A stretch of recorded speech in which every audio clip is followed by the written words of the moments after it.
Salut à tous, si je fais cette vidéo, c'est pour répondre à un commentaire que j'ai vu sur YouTube qui venait d'un homme qui parlait du fait que les femmes noires étaient moches et peu attirantes.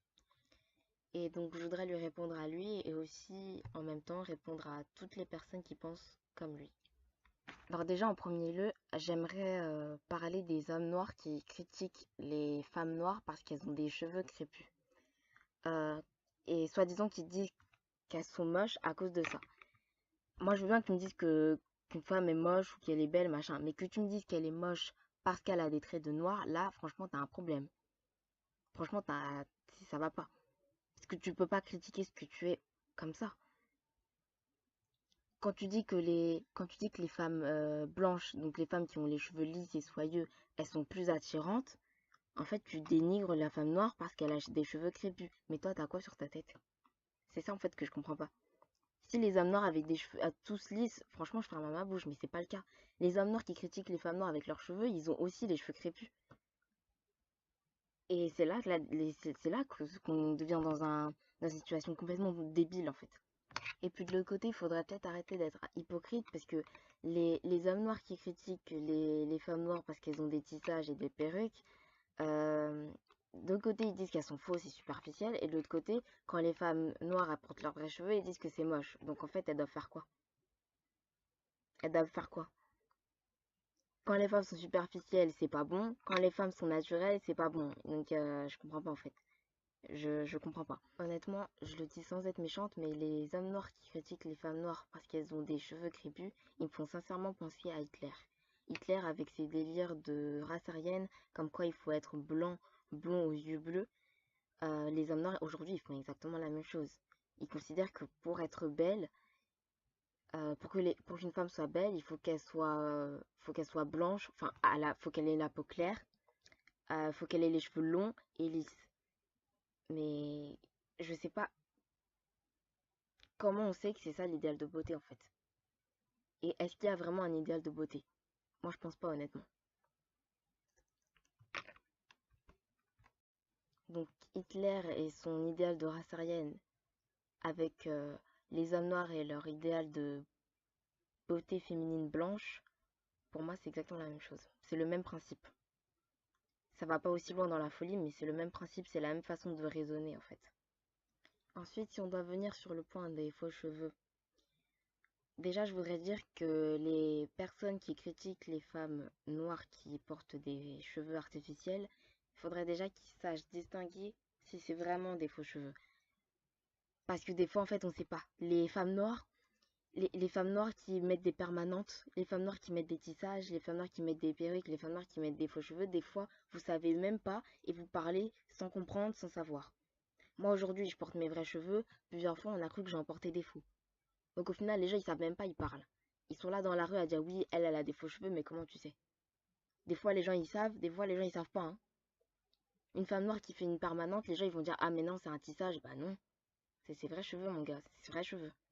Ça peut peut-être te choquer parce que toi, tu vis dans tes délires de clichés de la société des femmes noires, mais c'est des vrais cheveux.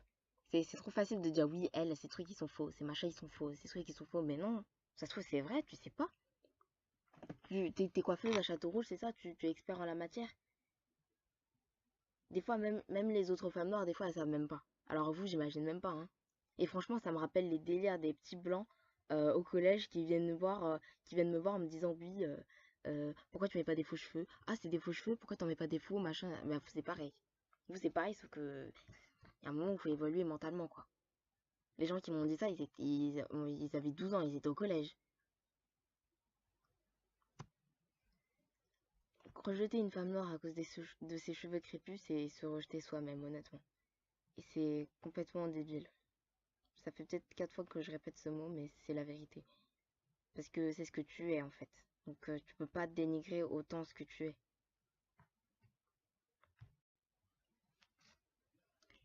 Et le pire, c'est que non seulement vous me faites penser à Hitler, les hommes qui parlent comme ça, là, non seulement ils me font penser à Hitler, mais de l'autre côté, il me faut aussi penser aux blancs esclavagistes du 17e et 18e siècle, qui disaient comme quoi, oui, les noirs sont moches, parce qu'ils ont pas les cheveux comme ça. Les noirs sont moches parce qu'ils ont la peau trop sombre. Aujourd'hui, on est au 21e siècle et encore des gens qui parlent comme ça. C'est grave. Encore, je me dis que les blancs, là, dont je viens de parler, ils vivaient il y a 400 ans. Donc ils avaient forcément une culture inférieure à la nôtre. Ils avaient forcément une ouverture d'esprit plus mauvaise, j'ai envie de dire. Mais là, aujourd'hui, on est au 21e siècle. Et on est censé, je dis bien, on est censé avoir tous évolué mentalement pour pas tenir ce genre de discours, en fait. Donc quand j'entends ce genre de commentaires sur oui, les femmes noires elles sont moches parce que les cheveux crépus, machin, parce que la peau trop foncée, parce que machin, tout ce qui ramène à des traits de noir, honnêtement, ça me fait juste penser aux esclavagistes. Ça me fait juste penser aux esclavagistes. Et encore une fois, les blancs ils réussissent à nous diviser. Même si là, je pense pas que ce soit volontaire, ça m'étonnerait quand même beaucoup que ce soit volontaire, mais encore une fois, les blancs ils réussissent à nous diviser. Comme quoi, oui, il vaut mieux avoir les cheveux lisses. Comme à l'époque de l'esclavage où il fallait mieux avoir la peau claire et être dans la maison du maître plutôt qu'avoir la peau foncée et travailler dans les champs toute la journée. Et bien aujourd'hui c'est pareil mais sous une autre forme. Et vraiment, vraiment, on n'a pas besoin de ça dans la communauté noire, on n'a vraiment pas besoin de ça. Je pense pas en tout cas. Un autre point où je pourrais faire comprendre que cette façon de penser est absurde pour tous les gens qui pensent comme ça, c'est que, imaginons que les femmes blanches qui s'accouplent avec des hommes noirs, elles avaient pensé la même chose en fait sur les cheveux crépus. Si les femmes blanches avaient pensé, oui, moi je peux pas m'accoupler avec un noir parce qu'il a les cheveux crépus. Exactement comme vous dites que vous pouvez pas vous accoupler avec des noirs parce qu'ils ont les cheveux crépus. Et ben au final, ce serait juste débile, il y aurait même pas de couple mixte en fait. Il y en aurait pas. Et même si ton papa là, si ton papa il avait pensé comme ça. Si ton papa il avait dit oui, moi je prends pas une noire parce que cheveux crépus, parce que la femme noire a cheveux crépus, la femme noire est trop masculine, la femme noire est trop comme ci, la femme noire elle s'énerve pour rien, et bah en fait tu serais même pas né en fait. Tu serais juste pas né. Ça aurait été un métis qui serait né à ta place. Un, un métis ou une métisse qui serait né à ta place un autre jour, une autre date, une autre heure, à un autre endroit. Mais toi tu n'aurais pas eu d'existence si ton père avait pensé comme ça. Après, si on doit en venir sur le fait que les femmes noires qui portent des faux cheveux sont superficielles, j'ai envie de dire qu'il faut pas mettre toutes ces femmes-là dans le même sac. Moi, personnellement, je porte pas de faux cheveux. Mais je peux comprendre les femmes qui portent des faux cheveux. Parce qu'il faut savoir que les cheveux crépus, même si c'est un très beau cheveu et un très bon cheveu aussi, c'est un cheveu qui demande beaucoup de soins, beaucoup d'attention et beaucoup de traitement. Ce qui veut dire que le cheveu crépus demande beaucoup de temps. Et le temps, on n'en a pas tous les jours. Tu te lèves le matin, tu vas pas passer 3 heures sur tes cheveux, c'est pas possible, t'as pas le temps. Ou alors tu dors 2 heures par nuit. Et ça, c'est pas possible. Entre les gens qui travaillent, les gens qui vont en cours ou machin, 7 heures, t'es dans le métro, 8 heures, t'arrives au boulot. Non, tu peux pas prendre 2 heures pour t'occuper de tes cheveux. Parce qu'il y a des priorités. Donc là, la solution, c'est quoi? Bah, c'est de mettre des tissages. Et après, les gens, ils vont dire, oui, t'assumes pas tes cheveux, mais non. Il y a le côté pratique, en fait. Il y a des femmes, il y a des femmes qui vont mettre des faux cheveux pour le côté pratique, comme je viens de dire. Parce que moi, j'ai mes vrais cheveux, mais une femme qui a des tissages, elle se prépare plus vite que moi le matin. Elle se prépare beaucoup plus vite que moi le matin. Moi, je porte mes vrais cheveux et je mets du temps à, à les traiter le matin, chaque matin. Mais une femme noire qui a un tissage ou une perruque, elle mettra beaucoup moins de temps que moi, c'est normal. Donc déjà, il y a le côté pratique. À pas mettre dans le même sac que les femmes et que les autres femmes qui portent des faux cheveux parce qu'elles veulent se donner un style, elles veulent se donner un look. Elles vont changer de, elles vont changer de perruque ou de tissage comme elles vont changer de boucle d'oreille ou de, ou d'écharpe, je sais pas. À ce moment-là, on est plus dans le côté faux cheveux égale accessoire. Donc faut arrêter de mettre toutes les femmes qui ont les faux cheveux dans le même sac.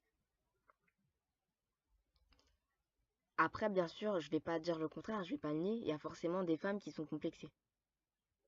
Mais ça c'est leur problème personnel. Je veux dire, tout le monde est complexé par quelque chose. Il y a des femmes blanches aussi qui sont complexées parce qu'elles ont les cheveux trop bouclés ou trop raides, ou voilà. Du coup, elles vont chercher un moyen de défaire ça. Et ben, il y a des femmes noires qui sont aussi complexées à cause de leurs cheveux. Peut-être parce qu'elles en veulent plus, peut-être parce qu'elles aiment pas tout simplement, mais ça c'est un droit. Là, elles vont mettre des perruques, mais là, c'est un droit, je veux dire. C'est pas parce qu'une femme a des faux cheveux qu'elle n'assume pas. Il y a différentes raisons qui fait qu'elle n'assume pas, qui fait qu'elle ne peut pas assumer. Il faut arrêter de mettre tout le monde dans le même sac, en fait. Il y a plusieurs catégories dans chaque catégorie. Il y a des femmes blanches aussi qui sont complexées parce qu'elles ont les cheveux bouclés ou je sais pas quoi, et qui passent leur vie à lisser, au point où ça va jusqu'à les casser. Mais elles, on leur dit rien, on va pas dire qu'elles sont complexées de leurs cheveux bouclés. Mais une femme noire qui met une perruque, on va dire qu'elle est complexée de ses cheveux crépus. Alors qu'au final, c'est la même chose. Dans les deux cas, c'est la même chose.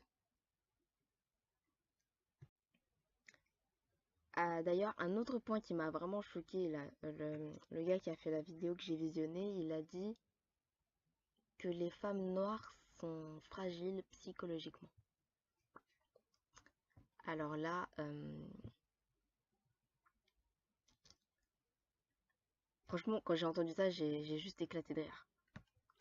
Parce qu'on on peut pas dire ce genre de choses, c'est pas vrai. Et je vais répondre en disant juste une phrase toute simple, tout le monde va comprendre.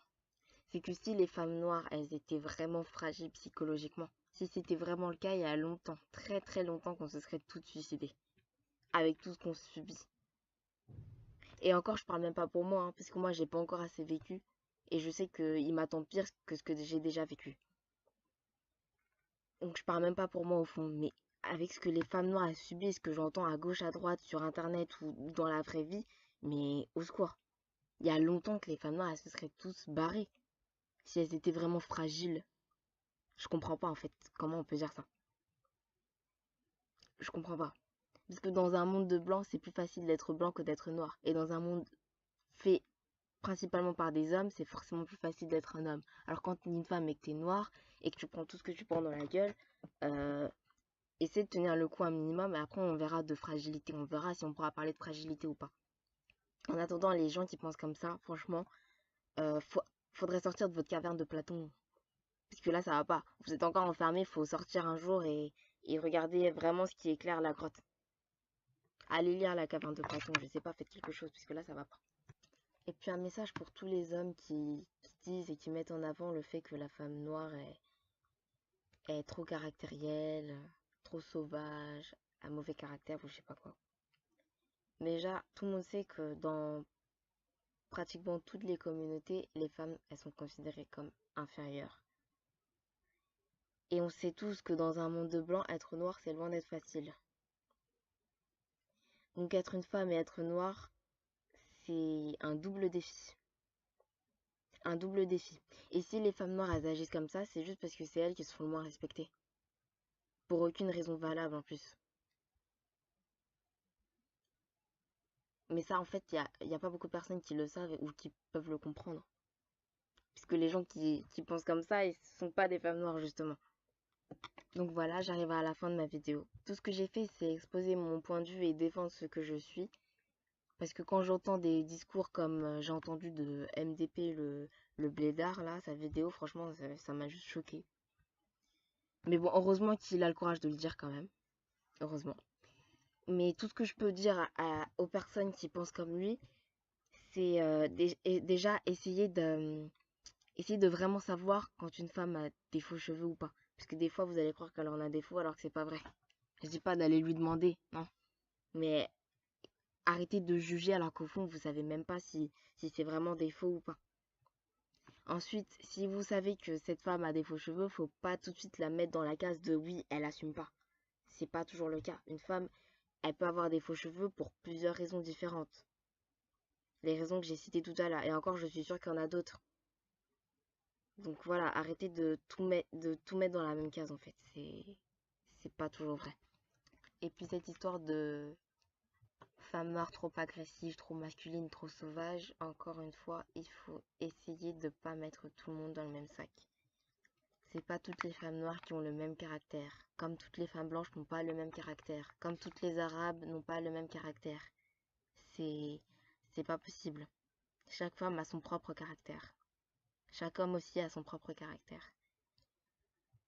Et pour ceux qui considèrent qu'elles sont sauvages ou trop agressives, en fait, il faut juste essayer de se mettre à leur place. Parce qu'à partir du moment où tu te sens offensé ou où tu considères qu'on t'a pas respecté, le minimum à faire, c'est de le faire comprendre à la personne. Et pour ça, chacun sa méthode, j'ai envie de dire. Après, n'hésitez pas à commenter. C'est aussi pour ça que j'ai fait cette vidéo. Et à la prochaine peut-être.